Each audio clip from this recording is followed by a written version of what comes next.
여러분은 컨설턴트라는 직업을 알고 계신가요? 저는 컨설턴트라고도 부르기 민망한 경력 한 달 차의 주니어입니다.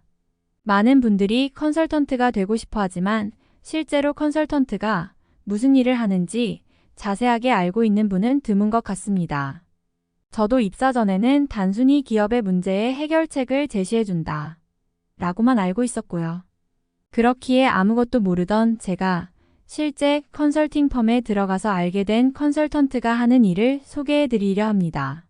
컨설턴트가 되고 싶은 분들 혹은 관심이 있는 분들에게 작지만 소중한 정보가 되었으면 좋겠습니다.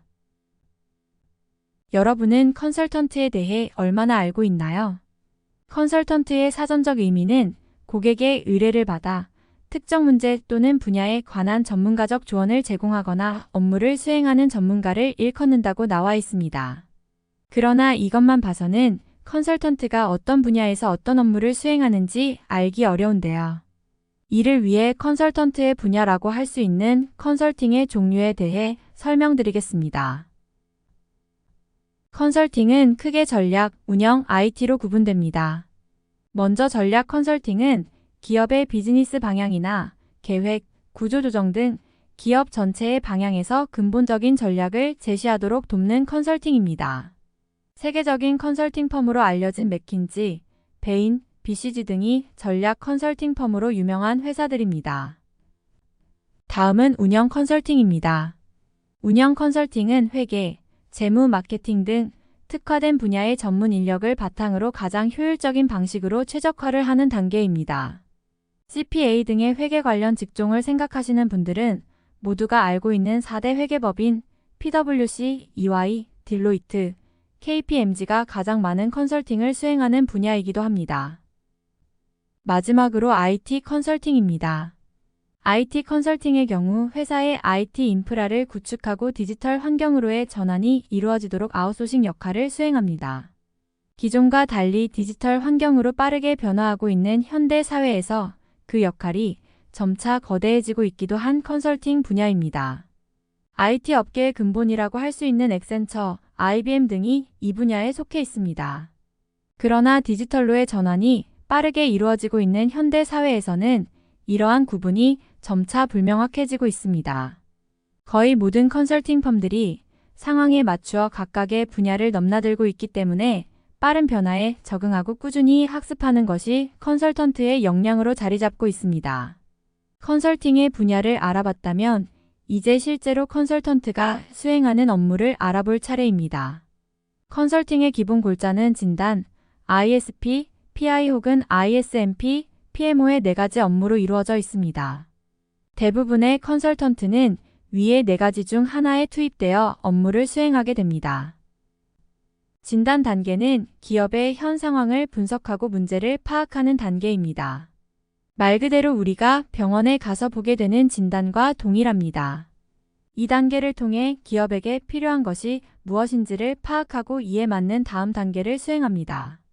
뒤에 나와 있는 ISP, PI 혹은 ISMP, PMO 등이 이루어지죠. 그러나 최근의 기업들은 너무 똑똑합니다. 컨설팅을 의뢰할 정도의 규모 있는 기업들은 자신의 문제점을 확실히 인지하고 필요한 업무를 파악하고 있습니다. 그렇기에 진단 단계를 건너뛰고 자신들에게 필요하다고 생각되는 컨설팅 업무를 의뢰합니다. 실제 환자를 보듯 기업을 진단하는 것이 멋있다고 느꼈던 컨설턴트 꿈나무들에게는 안타까운 소식입니다. 이제 대부분의 주니어들이 투입될 ISP입니다. 인포메이션 스트래터지 플래닝의 약어로 비즈니스와 IT의 전략적 연계를 통해 비전을 달성하기 위한 중장기적 이행 계획을 수립하게 됩니다.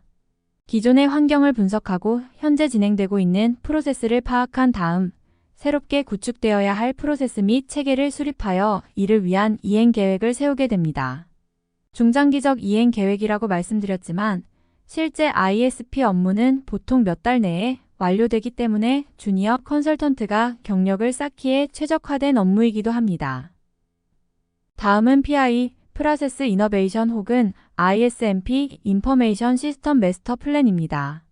앞서 ISP가 비즈니스와 IT의 전략적 연계를 통해 이루어진다고 설명드렸습니다. 여기서 비즈니스에 초점을 둔 것이 PI, IT에 초점을 둔 것이 ISMP입니다.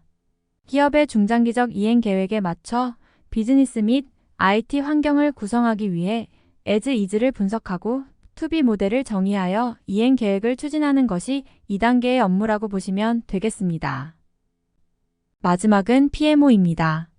프로젝트 매너지먼트 오피스의 약어로 정의된 이행 계획에 따른 프로젝트에 투입되어 앞선 방향에 맞게 프로젝트가 진행되는지를 관리하고 지원하는 역할입니다. 단순 지원가의 역할부터 직접 프로젝트를 관리하는 기능까지 PMO의 역할은 상황에 맞춰 다양하게 조직되고 운영됩니다.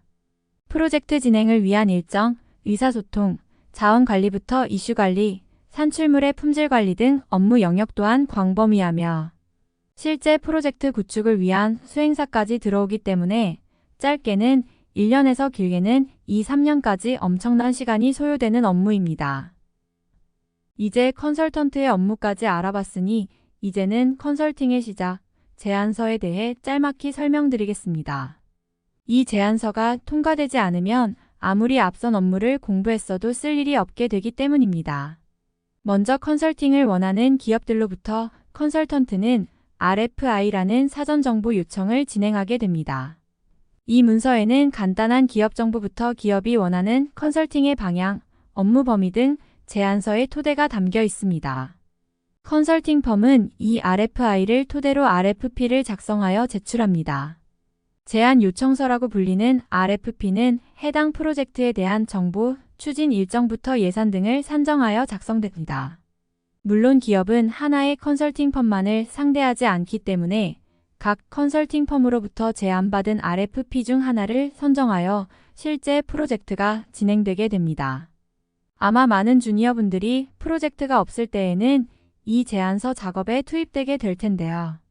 이 제안서는 PPT를 통한 장표로 이루어져 기본 몇백 페이지로 구성되기 때문에 컨설턴트를 꿈꾸는 분들은 선배분들께 이쁨 받기 위해 PPT를 열심히 연습하시길 바랍니다. 제가 준비한 내용은 여기까지인데요. 별거 없는 내용이지만 컨설턴트가 하는 일에 대한 여러분의 궁금증이 해결되었기를 바라며 이만 마치겠습니다. 감사합니다.